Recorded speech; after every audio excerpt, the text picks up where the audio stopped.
You know that you have been asked this question before. But we have never heard it personally, you answering it. Okay. So, how did it feel when you were the first Indian on earth to win Miss Universe? Oh, Shiva, you take me back a long time. But it's still so fresh in my mind. Thank you for the question. Okay, so I left India a month before 21st of May 1994. And when I left India, I had the pressure of knowing that India in the last 48 years had never won Miss Universe. So obviously everybody kept telling me, don't go with too much of expectations. You understand, India's never won Miss Universe. And there have been taller women than you, more beautiful women than you, so don't go with too many expectations. I didn't. I went there to just do my best, and that night, early morning actually, it was 4:30 in the morning in Manila, when they did announce my name as Miss Universe, I think the whole world saw the two eyeballs pop out in complete horror and shock. And I still look at that picture and I think to myself, oh my God, the whole world saw the first Indian to win Miss Universe looking like that. It could have been a nicer expression, like a pretty, I'm finally winning Miss Universe. But that's actually how shocked I was. Moments after that, the realization dawned, Shiva, that oh my God, my identity is not of Sushmita Sen. My identity is Miss India. Oh my God, India won Miss Universe for the first time. So I did applaud that on stage because I suddenly went beyond the little bit of a personal quotient that you have that, oh my God, people are applauding me. No, people were applauding my country. And so I joined in because it was history. I'm very privileged, Shiva.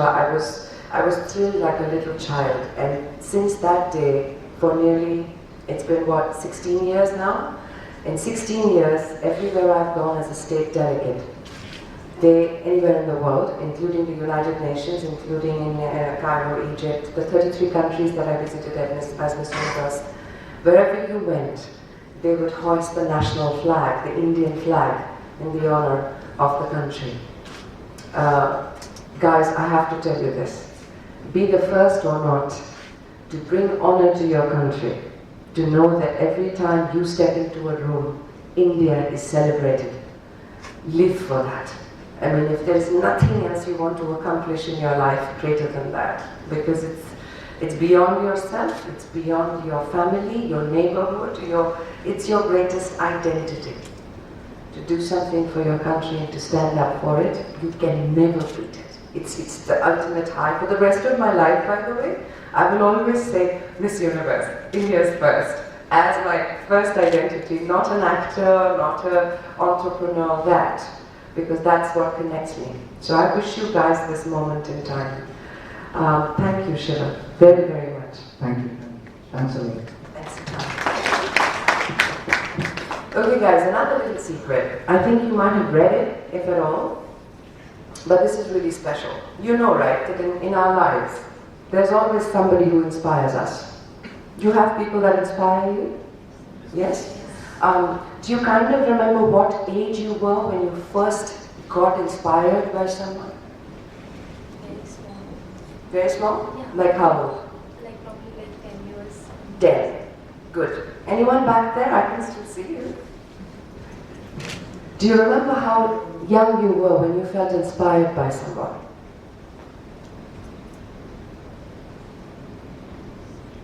Hmm? 15. Okay, you have to be interactive with me, huh? I ask a question, you have to give me an answer. Around 15. 15, 10, okay, 18. You waited a long time. Oh, lovely. Well, I was 12 when I first realized what inspiration is. So my mother and father are watching TV. We had a black and white Texla TV back then. And in Basant Kunj, And I come downstairs and I find that the TV is on and both my mother and father are crying, watching something on TV. And it was the time when Rakesh Sharma went to space. And from there, he was speaking to Mrs. Indira Gandhi and saying, Sare jahan se acha Hindustan hamara. And my parents are sobbing, sitting in the living room on their couches. And I came out and I said, Baba, who is that? You know him? So he said, no. Then why are you crying? Who is he? So he said, he's someone who's made India proud. Okay, who is he? So my father was so emotional that instead of telling me that is Rakesh Sharma, he turned around and said, he's famous. And it stayed in my head. The definition of famous was that you make India proud, primary concern. Second is that you should be someone that has never met people, never known them in person, but that person comes on TV and can make you cry. So that became an all-important personal relationship that I wanted to have, being famous. Shiva, the part of your answer to that question was, that day at the Miss Universe contest, both these things came together. It was a victory for India, like Rakesh Sharma going to space, and I had lots of people who sat by their TV screens crying. Some of them have never met me, some of them probably will never meet me, but they formed a relationship that was magical. So, wow, it's been a while. You take me back a long, long time.